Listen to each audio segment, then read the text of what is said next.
আসসালামু আলাইকুম। ডাকসুর নারী প্রতিনিধিদের নিয়োজিত করায় সেই ব্র্যাক কর্মকর্তার চাকরি চ্যুত করল ব্র্যাক। ক্ষমতার একটা গুরুত্ব আছে। হিজাব নিকাব নিয়ে হেনস্থা করার বিরুদ্ধে ইসলামপন্থীরা ইতিপূর্বে অনেক প্রতিবাদ করিয়েছেন, অনেক আন্দোলন করেছেন, কিন্তু সেগুলোতে কেউই কান দেননি। এত চিৎকার, এত প্রতিবাদ কেউই যেন দেখে না, কেউই যেন শোনে না। কিন্তু আজ রিসেন্টলি ডাকসুতে বিজয়ী নারী সদস্যদের বোরকা নিকাব নিয়ে কটূক্তি করার পর শিবির নেতারা সেই অভিযুক্তের বিরুদ্ধে ব্র্যাক অথরিটির কাছে অভিযোগ জানান।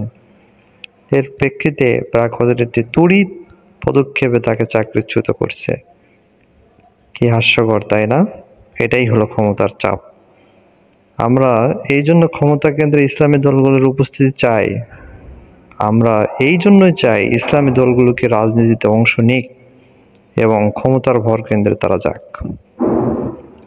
এতে হয়তো ইসলাম কায়েম হবে না জানি, কিন্তু এই কাজগুলো করা যাবে।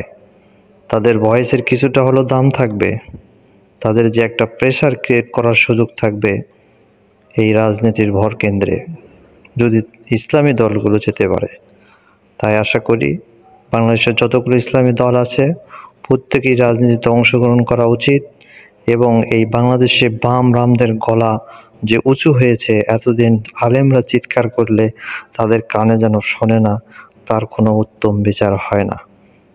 তাই ক্ষমতার ভরকেন্দ্রে যখনই তারা যাবে, এই যে একটা প্রেশার ক্রিয়েট তৈরি হবে, সেটা ইসলাম কায়েম না হলেও কিন্তু ইসলামের বিরোধী শক্তিদের যে উৎপাত, এটি কমে যাবে।